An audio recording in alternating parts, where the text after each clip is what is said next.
अहले नजर समझते हैं उन्हें इमामे हिंद। ऐसे नेताओं की टोपी को उतार देना है। अब हम तो दुआ करते हैं कि बीजेपी सरकार ना बनाए।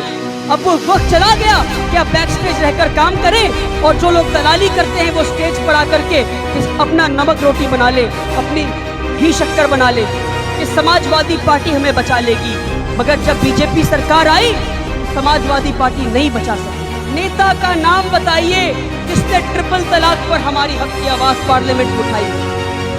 एक नाम बता दीजिए, मैं स्टेज छोड़ के चला जाऊंगा। सरकार नहीं बना रही है, इस बात की गारंटी कोई नहीं दे सकता। हम तो दुआ करते हैं कि बीजेपी सरकार ना बनाए, मगर अगर बीजेपी सरकार बना लेती है बंगाल में, फिर क्या होगा? फिर क्या होगा? सुनिए क्या होगा।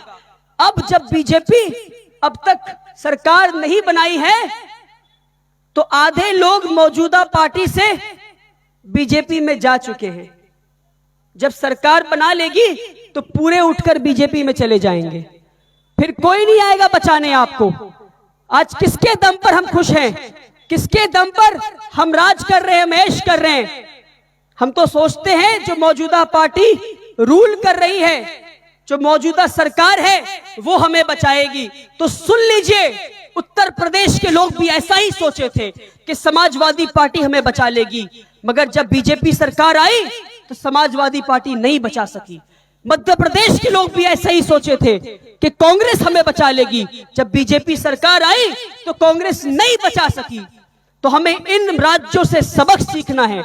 मैं ये नहीं कह रहा हूं कि हमें 294 सीट्स पर इलेक्शन लड़ना है, मगर हाँ, हमें एक प्रेशर ग्रुप बनाना है, हमें तंजीम बनाना है, यूएसएफ जैसा ऑर्गेनाइजेशन बनाना है जिसकी एक आवाज पर आप सब जमा हो जाएं। दलित, मुस्लिम, आदिवासी, हिंदू, सिख, ईसाई सारे लोग जमा हो जाएं। एक आवाज देने वाली तंजीम तो होनी चाहिए। कल को मान लेते हैं कि बीजेपी सरकार बना लेती है और सीआरपीएफ रास्ते पे उतार देती है एनआरसी करने के लिए, और अगर हम और हमारे जैसे लोग, राफे भाई जैसे लोग, आपको मैं बता दूं, दिल्ली में शाहीन बाग बना था, आपको याद है? कलकत्ता के शाहीन बाग को पार्क सर्कस मैदान पे लगाया गया। किसी लोगों को पता नहीं कि उसके पीछे सबसे बड़ा हाथ हमारे राफे भाई का है। ये वो चंद लोगों में से हैं जो खामोशी से काम करते हैं। उनके साथ कांधे से कांधा मिलाकर अजहर सलीम भाई खड़े थे। ये वो लोग हैं जो ता जिंदगी 22 साल से बैक स्टेज पे अपनी जिंदगी काट दिए। हमने कहा कि बस अब ये दुनिया देखना चाहती है आपको स्टेज पर और आपको सुनना चाहती है।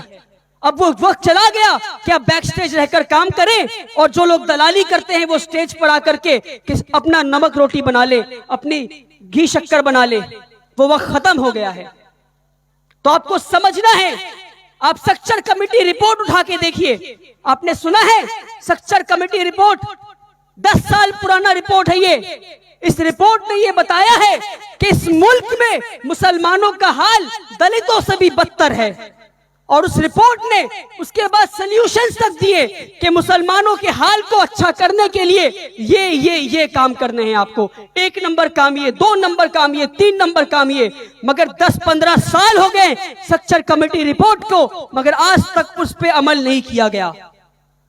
आप बताइए, बंगाल से मुझे एक नाम बताइए, आप गौर से सुनिए, पूरे बंगाल से मुझे एक मुसलमान नेता का नाम बताइए जिसने ट्रिपल तलाक पर हमारी हक की आवाज पार्लियामेंट में उठाई हो। एक नाम बता दीजिए, मैं स्टेज छोड़ के चला जाऊंगा। एक नेता का नाम बताइए जिसने कश्मीर के मुद्दे पे आवाज उठाई हो। एक नेता का नाम बताइए मुझे आप। एक भी नेता का नाम नहीं है जिसने एनआरसी पे आवाज उठाई हो। हमें लॉलीपॉप दिया जाता है। क्या दिया जाता है? लॉलीपॉप। मुझे पसंद नहीं लोगों का नाम लेना, मगर क्या नुसरत जहां हमारी रहनुमा है? फिल्म एक्ट्रेस को बैठा दिया गया, मुसलमान खुश। देखो আমার নেতা যাচ্ছে, এটা আমার নেতা নয়, আমার নেতা রুহুল আমিন ভাই হবে ইনশাআল্লাহ।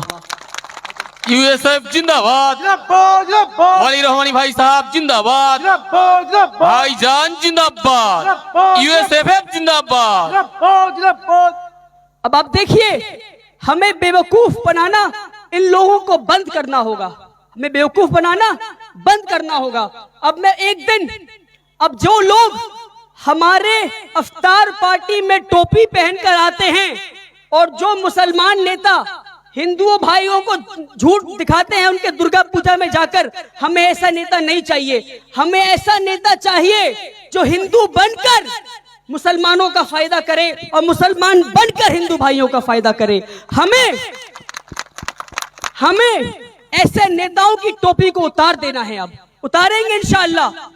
और ऐसे नेताओं की जो दुपट्टा डालकर आती हैं उनके दुपट्टे को उतार देना और कहना है नकली दुपट्टा डालना बंद कीजिए। हमें ऐसा नेता चाहिए, अगर आप सच्चा हिंदू बनकर भी आएंगे हम आपको स्वीकार करेंगे, मगर हमारा मजाक बनाना बंद कीजिए। हमारे इफ्तार पार्टी में आकर हमारा मजाक बनाना बंद कीजिए। हमारे ईद की नमाज में आकर हमें ये बात कहना होगा खुलकर अब, वरना वो वक्त दूर नहीं। मैं पार्ट सर्कस मैदान में खड़ा था, पार्ट सर्कस ब्रिज के सामने खड़ा था कलकत्ता में, अभी सरस्वती पूजा चल रहा था। और ये मैं हिंदू भाइयों से पूछता हूं सवाल, सरस्वती पूजा के 2 ट्रक सामने से आए और चिल्ला रहे जय श्री राम जय श्री राम। और हमें देखा, हम कुर्ता पजामा पहनकर हैं तो गाड़ी वहां रोक दिया और हमें देख कर चिल्लाने लगे जय श्री राम जय श्री राम। मैं ये पूछता हूं पहला सवाल आपसे कि अगर आपको राम को याद करना है, और ये मीडिया वालों से मैं कहता हूं कि मीडिया में बहुत जोर कह रहे हैं कि बंगाल में राम के नाम से तकलीफ, मैं ये कहता हूं बंगाल में राम के नाम से तकलीफ नहीं।